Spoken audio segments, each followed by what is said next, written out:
Linha do tempo. O século XVII não tinha eletricidades ou carros ou privilégios que hoje temos. Simon Staving foi um dos grandes gênios a modificar essa história. Por volta de 1560, começou-se a utilizar a energia dos moinhos movidos pelos ventos nas fábricas de papel, óleo e para cortar lenha. Em 1560, Matthew Boulton e James Watt trouxeram uma inovação, o motor a vapor. Os primeiros eram muito grandes. Os motores começaram a ser muito utilizados, por exemplo, para bombear água nas minas. Logo mais, Richard Trevithick conseguiu aprimorar o motor a vapor, o tornando menor. Mais tarde, John Walsh teve a ideia de reproduzir os choques de um peixe-torpedo através de uma máquina, o que acabou resultando na pilha voltaica. Hans Christian Ørsted descobriu a energia magnética, que foi muito usada nos telégrafos. A partir do século XX, uma nova descoberta teve grande sucesso: a radioatividade, descoberta por Marie Curie e seu marido Pierre. A energia que o rádio possuía vinha de sua massa.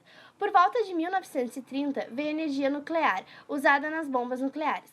Michael Faraday, vendo que o movimento do ímã pode gerar energia, pensou em uma maneira de manter o ímã se movimentando constantemente. A força da água poderia fazer este trabalho, através da corrente. Porto Alegre é uma cidade onde habitam cerca de 1,4 milhões de pessoas e que possui um alto consumo de energia. O cooktop elétrico, a geladeira e o chuveiro são grandes vilões do gasto de energia. O cooktop gasta geralmente 68,55 kWh de energia por mês.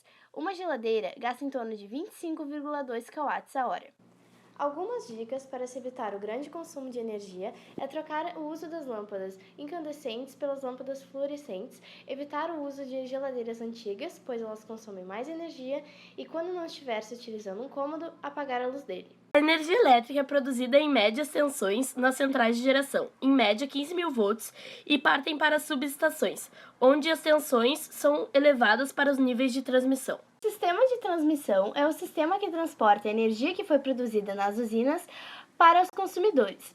Essa rede opera em altas tensões, acima de 230.000 volts, e no final dela, uma subestação chamada de abaixadora reduz a tensão para conectar com a rede de distribuição ou direto com um grande consumidor. Aqui podemos ver as subestações que se localizam mais próximas do Colégio Santa Inês. Em relação ao experimento 2, vimos que as batatas produzem um desequilíbrio elétrico, portanto elas podem ser fonte de energia. No Museu da PUC, as batatas funcionavam como uma bateria para os relógios. Outros exemplos de alimentos que geram eletricidade são as frutas, pois o ácido interage com os elétrons para criar uma pequena quantidade de voltagem. Exemplos de frutas que conduzem eletricidade são os limões, as laranjas e as frutas ácidas. No experimento 3, vimos que um parque eólico é um espaço onde estão concentrados vários aerogeradores, destinados a transformar a energia eólica em energia elétrica. Localizado em Osório, o parque eólico é, na verdade, um conjunto de 3 parques. É a maior usina eólica da América Latina. Foi instalada em uma região de grande potencial eólico. Contém 75 usinas aerogeradoras, um comprimento total de 15 km, 105 km de cabos de energia subterrâneos e o investimento total é de 670 milhões de reais. Em relação ao experimento 4, vimos que o parque preserva todas as atividades produtivas da região, como, por exemplo, a agropecuária. Sua energia limpa e renovável evita que sejam emitidas 148.325 toneladas de gás carbônico a cada ano. Evita também o consumo anual de 36.500 toneladas de petróleo. Thomas Edison desenvolveu um aparelho capaz de gravar e reproduzir sons. Gradualmente foram surgindo o gramofone e o disco sulcado, que revolucionou a música. James Hutt, ele criou o condensador que reaproveitava o vapor utilizado, aumentando incrivelmente a eficiência da máquina. Nasceu então a máquina a vapor de Hutt, contendo o condensador e outras modificações úteis. Maria Curie concluiu seus estudos em Paris. Em 1894, conheceu Pierre Curie, professor na Faculdade de Física, com quem casou. O casal fez grandes descobertas, como o rádio e o polônio. O rádio foi chamado após o casal Curie constatar nesse elemento um fenômeno físico chamado radioatividade. No experimento 9, vimos que os geodos são formações rochosas que ocorrem em rochas sedimentares.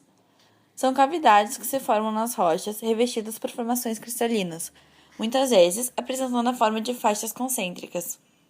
O exterior dos geodos mais comuns são geralmente constituídos por calcário, enquanto que o interior contém depósitos de calcedônia.